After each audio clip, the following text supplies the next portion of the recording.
Selamat pagi peserta didik Bapak semuanya. Semoga kalian tetap sehat ya. Apa kabar hari ini?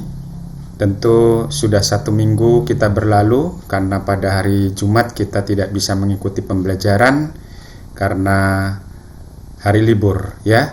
Tapi tidak menjadi masalah, Bapak yakin kalian semua sudah mempersiapkan diri Anda untuk pembelajarannya selalu ya.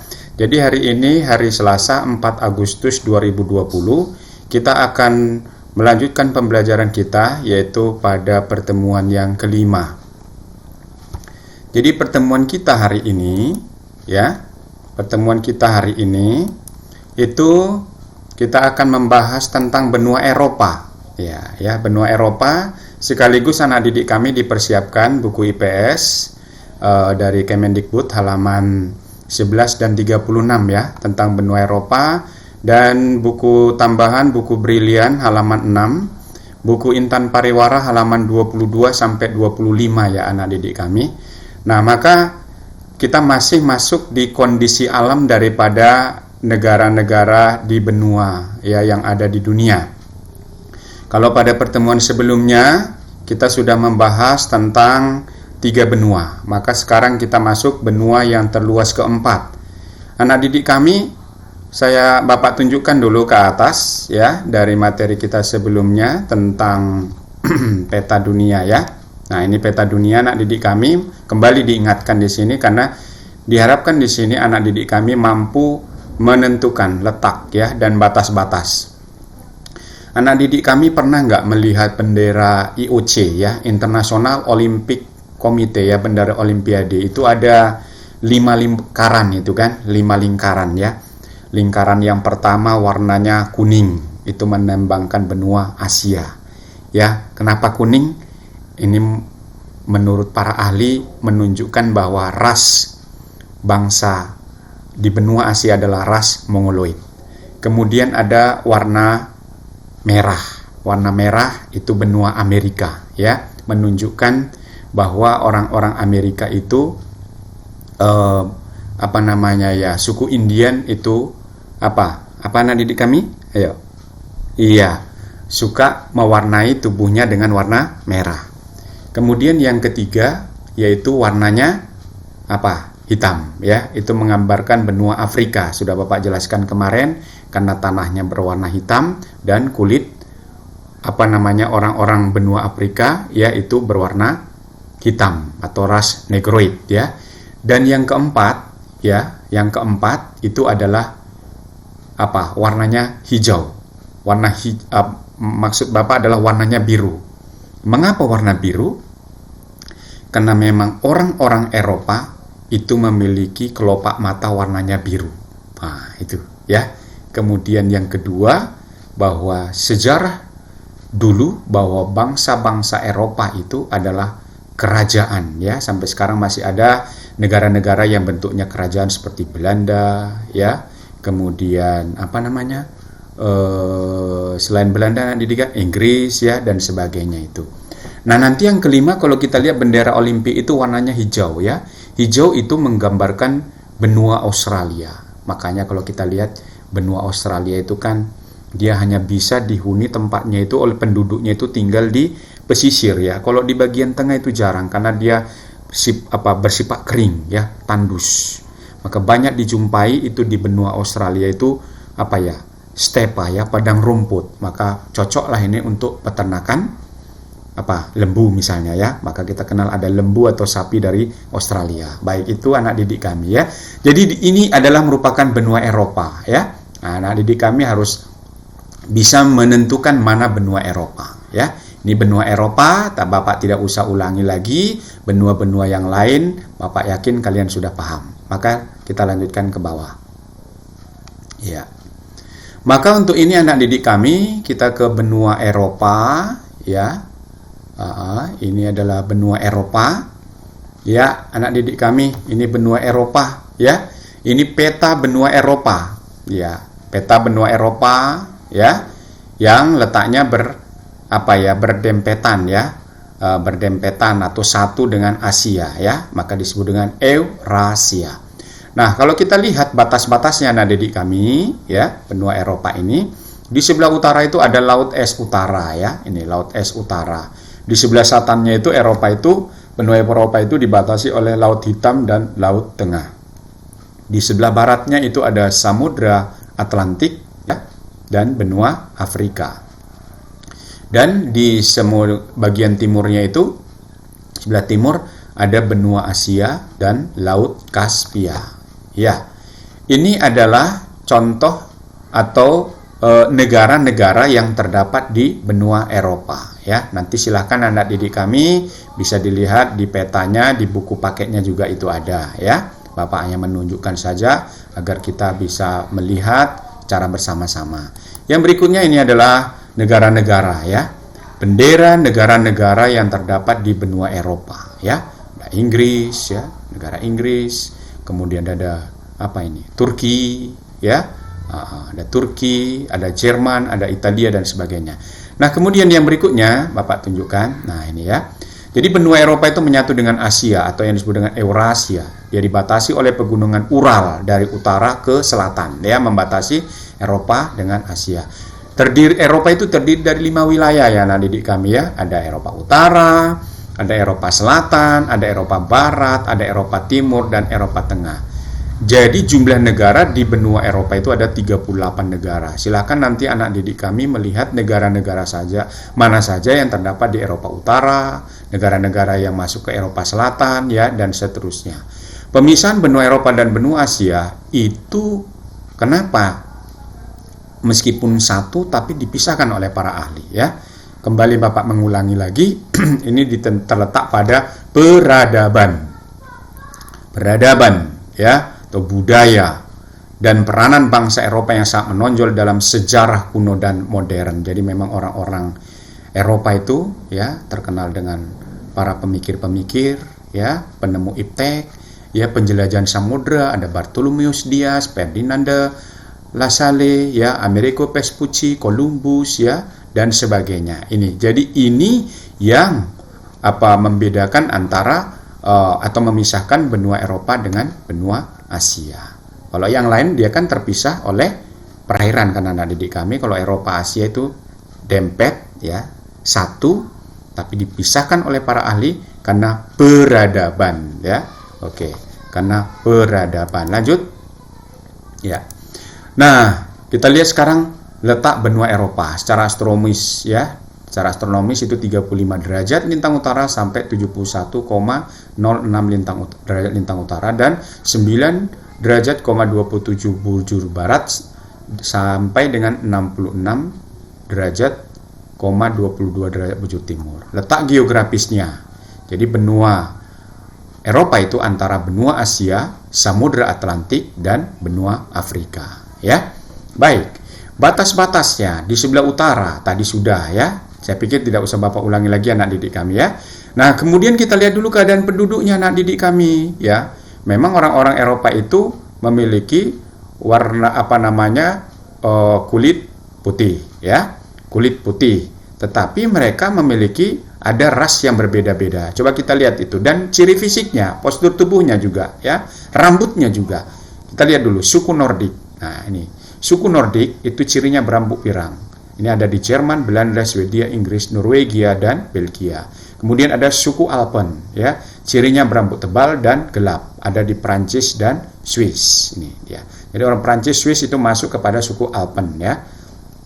Yang berikut. Nah, ini ada suku Dinarik, ya. Suku Dinarik itu dia cirinya berambut gelap. Ini terdapat di negara Rumania. Ada suku Mediterania, ya. Cirinya itu kayak mana? Cirinya bertubuh pendek. Jadi tidak semua orang-orang Eropa itu postur tubuh tinggi, ya.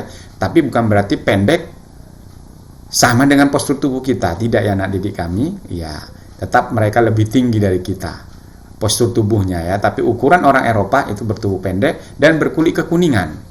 Mana saja itu ada di negara Italia, Spanyol, dan Portugal, ya.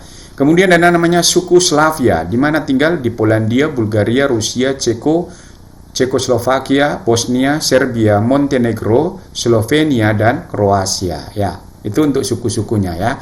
Nah, sekarang coba kita lihat dulu anak didik kami keadaan alam benua Eropanya, ya. Ya, keadaan alam benua Eropa itu terdiri dari ada dataran rendah, dataran tinggi, dan pegunungan. Nah, dataran rendahnya itu ketinggiannya rata-rata kurang dari 150 meter di atas permukaan laut, khususnya di Eropa Utara, yaitu sebagian wilayah negara Belanda itu, ya, atau yang disebut dengan negara kodok, negara amfibi. Wilayah datarannya rendah membentang mulai dari Asia hingga ke negara Prancis, melalui Polandia, Jerman, Belgia, dan Belanda. Jadi sangat rendah sekali, ya, sangat rendah. Ini dia, hanya 150 mdpl. Kemudian dataran tingginya ini terdapat di bagian barat dan selatan, membentang mulai dari Britania di Prancis bagian barat, melalui Kepulauan Inggris dan Skandinavia hingga ke Samudra Arktik atau wilayah Samudra Arktik, ya. Nah, dataran tinggi yang terdapat di sini, ini wilayahnya jarang dihuni dan kurang cocok untuk dimanfaatkan sebagai lahan pertanian. Ya, ini dia. Kemudian dataran tinggi juga dapat dijumpai di bagian tengah benua Eropa, tepatnya di antara dataran rendah Eropa bagian utara dengan pegunungan Alpen, ya. Pegunungan Alpen yang membentang mulai dari pantai Atlantik negara Spanyol, melalui Prancis dan Jerman hingga ke negara Polandia. Jadi dataran tinggi ini terbagi menjadi dua, ya. Kemudian yang berikutnya, maksudnya dua wilayah. Kemudian yang berikutnya bahwa keadaan alam daripada benua Eropa itu terdiri dari pegunungan. Ini terdapat di sebelah barat daya dan selatan. Pegunungan terpenting di Eropa itu ada namanya Pegunungan Alpen. Ini yang sangat terkenal, ya, yang paling penting di Eropa, yang membentang dari Spanyol hingga ke Pegunungan Kaukasus. Nah, gunung-gunung yang terkenal di Eropa, ya, ini gunung yang paling tinggi. Ini gunung tertinggi di Eropa, namanya ada Gunung Elbrus. Dilanjutkan dengan Gunung Mont Blanc. Ada Gunung Monte Rosa, ada Gunung Pico de Aneto, dan ada Gunung Mulhacen. Ya. Yang berikutnya iklimnya, nah didik kami, ya, itu terdiri dari 5 iklim, ya. Di Eropa ini ada 5 iklim. Ada iklim laut, ya, iklim laut. Ini berada di mana? Di Eropa bagian laut. Ya, maksud saya Eropa barat laut, ya. Ini cirinya bagaimana iklim laut ini? Iklim laut itu cirinya dia berudara tidak begitu panas pada musim panas, berudara sejuk dan lembab pada musim dingin, serta hujan turun sepanjang tahun. Ini iklim laut. Ini berada di Eropa barat laut, ya. Nah, kemudian ada namanya iklim kontinental, ya, iklim kontinental, ya. Ini iklim kontinental ini terdapat di Eropa bagian timur. Cirinya bagaimana? Berudara sangat dingin pada musim dingin, bahkan bisa sampai titik beku, dan berudara sangat panas pada musim panas. Nah, itu dia, ya. Kemudian ada iklim Mediterania. Ini terdapat di Eropa bagian selatan. Ciri iklim Mediterania berudara basah dan sejuk pada musim dingin dan berudara kering pada musim panas. Ada juga namanya iklim tundra. Nah, didik kami, ya, iklim tundra. Ini berada di Eropa bagian tengah. Ciri iklim tundra ini berudara dingin pada musim panas, yaitu terjadi amat singkat, serta berudara sangat dingin dan salju pada musim dingin, terjadi agak lama. Nah, hujan terjadi pada musim panas. Ini ciri iklim tundra di Eropa bagian tengah. Sedangkan yang kelima namanya iklim kutub. Ini iklim kutub ini terdapat di Eropa bagian utara, karena memang dia wilayah ini sudah mendekati ke lautan Arktik, ya, lautan es. Udaranya yang sejuk dan basah pada musim panas dan udara yang sangat dingin pada musim dingin. Nah, anak didik kami, Bapak tunjukkan. Ini adalah termasuk juga, ya, bentang alam tadi itu ada juga faunanya, ya, ada juga floranya. Ya. Yang pertama kita lihat dulu ada hutan birch, ya, hutan birch. Ya, hutan birch. Hutan birch ini ada di mana anak didik kami? Ini, ya. Hutan birch ini antara Jerman dengan Italia, ya. Nah, ini dia. Kemudian yang berikutnya ada Sungai Thames. Sungai Thames ini adalah merupakan sungai besar yang membelah kota London, ya. Ini di Inggris tentunya, kan ada didik kami, ya, di Inggris. Kemudian yang berikutnya ada belibis merah. Belibis merah ini pasti anak-anak didik kami sudah biasa menengok belibis, ya. Belibis merah, ya, sejenis ayam lah ini, ya, kayak. Nah, ini berada di Inggris. Kemudian berikut ada pegunungan Alpen. Ini yang pegunungan Gunung Alpen yang paling tinggi di Eropa, ya. Ini dia pegunungan Alpen anak didik kami. Kemudian ada juga pegunungan Ural yang memisahkan antara Eropa dengan Asia, ya, ini di sini. Kemudian ada Sungai Rhine, ya, Sungai Rhine ini di Jerman, ya, di Jerman. Nah, ini dia. Yang berikutnya ada Danau Saina, ya, atau Danau Saima. Ini Danau Saima, ya, anak didik kami. Nah, ini adalah merupakan contoh, ya, melalui gambar-gambar saja supaya anak didik kami bisa melihat bukan hanya gambar-gambar, menambah dari apa yang sudah disediakan buku. Sengaja Bapak tampilkan ini, ya. Yang berikutnya kita lihat dulu anak didik kami, langsung kita melihat contoh dua negara, yaitu negara Inggris. Yang pertama, bagaimana kondisi alam negara-negara di dunia negara Inggris. Negara Inggris, astronomisnya Inggris itu terletak di antara 50 derajat lintang utara sampai 61 derajat lintang utara, dan di antara 11 derajat bujur barat sampai 15 derajat bujur timur. Nah, ini secara astronomisnya. Nah, wilayah Inggris, ya, ini wilayah Inggris ini, ya, ini wilayah Inggris ini dibedakan atas 4 bagian, ya. Ada dataran tinggi Skotlandia, ada dataran tinggi Wales, dataran rendah England atau Inggris, dan dataran Irlandia. Ini wilayah Inggris, ya, ada 4 bagian. Kemudian pertumbuhan penduduk Inggris itu sekitar 0,2% per tahun. Memang rata-rata di Eropa itu pertumbuhan penduduknya itu ya 0, ya, sekitar 0,1, 0,2, bahkan ada yang negatif anak didik kami, ya, pertumbuhan penduduknya. Ya, ini dia. Industri berat Inggris berpusat di Birmingham, ya, makanya ini dijuluki, kalau nanti dibaca lagi buku-buku sumber yang lain, ini dijuluki dengan The Black Country, ya, Black Country, ya. Kenapa? Karena memang banyak industri-industri asap mengepul setiap hari menutupi langit daripada Inggris. Jenis industrinya meliputi industri lokomotif, gerbong kereta api, mobil, alat pertanian, dan mesin-mesin. Ya, ini industri berat Inggris. Kemudian Inggris itu memiliki iklim sedang. Wilayah Inggris dikelilingi lautan sehingga iklimnya sejuk dan basah sepanjang tahun, ya. Ini Inggris. Lanjut. Nah, ini kita lihat dulu anak didik kami ini, negara Jerman, ya. Negara di benua Eropa yang Bapak mau tunjukkan yang kedua adalah Jerman. Nah, Jerman ini laju pertumbuhan penduduknya anak didik kami bagaimana? Negatif 0,2%. Sehingga jumlah penduduk Jerman selalu berkurang tiap tahunnya. Nah, ini anak didik kami, ya. Makanya di Inggris itu, ya, kita lihat, maksud saya di Jerman, ya, Inggris juga gereja-gereja itu kosong. Kenapa? Ya, itu saya tadi di satu sisi karena jumlah penduduk mungkin, ya, mereka lebih mengandalkan daripada teknologi, ya. Kalau dulu kita lihat banyak misionaris dari Eropa itu datang ke Asia. Sekarang sebaliknya, dari Asia, ya, datang ke Eropa para misionarisnya, ya. Nah, ini secara garis besar Jerman itu terbagi atas 3 bagian, yaitu dataran rendah di bagian utara, dataran tinggi di bagian tengah, kaki pegunungan Alpen di selatan. Jadi terbagi menjadi 3 tadi, ya. Di bagian utara dataran rendah, di bagian utara dataran tengah, di bagian tengahnya dataran tinggi, dan kaki pegunungan Alpen di bagian selatan. Secara astronomis Jerman terletak di antara 47 derajat lintang utara sampai 56 derajat lintang utara, dan di antara 5 derajat bujur timur sampai 15 derajat bujur timur, dengan luas wilayahnya 358.890 km persegi. Secara umum Jerman itu beriklim sedang. Di sebelah selatan Jerman terkadang berembus angin Föhn yang panas, ya. Nah, kemudian yang berikutnya industri, ya. Industri utama daripada Jerman itu adalah besi baja, ya. Nih, penghasil baja terkenal di dunia. Ya, baik. Itu tentang Jerman. Nah, sekarang ini penting anak didik kami, yang perlu juga kalian ketahui adalah karakteristik benua Eropa. Ya, yang pertama merupakan benua yang sebagian besar penduduknya berkulit putih.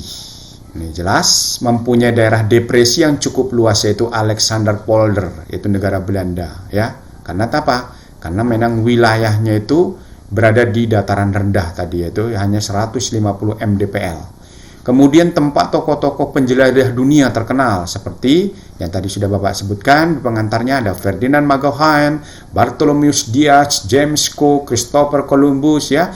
Mereka inilah yang memulai penjelajahan samudra setelah ditemukannya kompas anak didik kami ya.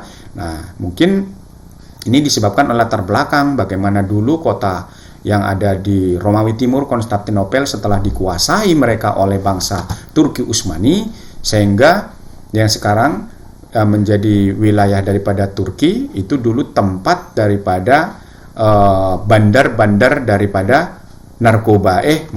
Bandar narkoba. Bandar apa anak didik kami? Ya, bandar-bandar tempat perdagangan rempah-rempah. Jadi menghadapi musim dingin, orang-orang Eropa itu mendapatkan rempah-rempah dekat di sana. Tapi setelah diduduki oleh bangsa Turki yang dulu adalah Romawi Timur, Konstantinopel, maka orang-orang dari Eropa mereka harus mencari rempah-rempah ke tempat lain. Disitulah mulai yang disebut kita dikenal dengan istilah imperialisme, ya, perluasan wilayah, kolonialisme, penjajahan sampai ke negara kita. Jadi ini dilatar belakangi oleh yang ketiga ini anak didik kami ya. Iya, baik. Kemudian yang berikutnya ada pertumbuhan penduduknya rata-rata di bawah 0,5%. Bahkan ada yang kurang dari 0,1%. Negatif juga ada ya anak didik kami tadi di Jerman ya, negatif 0,2%. Kemudian bangsa Eropa itu sebagai pelopor penemuan iptek, jelas. 6 mempunyai mata uang yang sama yaitu euro. Ya, meskipun ada juga negara-negara di Eropa yang keluar ya dari penggunaan mata uang euro, mata uang tunggal euro ini ya. Ya, baik. Kemudian yang berikutnya sebagai pusat mode dunia. Ya, siapa nggak kenal ini ya, pusat mode dunia Paris, Prancis, dan mempunyai terowongan terpanjang di dunia namanya terowongan Simplon yang menghubungkan dari negara Swiss ke Italia. Baik, ini saja secara singkat anak didik kami pembelajaran kita pagi hari ini. Nah, untuk memperdalamnya nanti anak didik kami silahkan nanti dikerjakan tugasnya. Ada Bapak masukkan di tugas kelas, di classroom-nya. Masih ada sampai sekarang anak didik kami yang belum mengumpulkan tugas-tugasnya. Tentu kalian memiliki dampak dari semuanya kalau tidak ada tugasnya. Nilai apa saya berikan? Tentu tidak ada namanya nilai jatuh dari langit ya anak didik kami ya. Tidak ada nilai malaikat. Meskipun situasi pandemi, tetap kita konsisten sebagai siswa, kita belajar. Makanya kalian dirumahkan, maka ada namanya BDR, belajar dari rumah. Tetap pembelajaran. Maka anak didik kami, selesai Anda mengikuti pembelajaran ini melalui video Bapak singkat ini, baca lagi bukunya, tadi sudah saya sampaikan di depan, buku apa yang digunakan, didalami, ya, dan dikerjakan tugas-tugasnya tepat waktu. Sekian dari Bapak, terima kasih.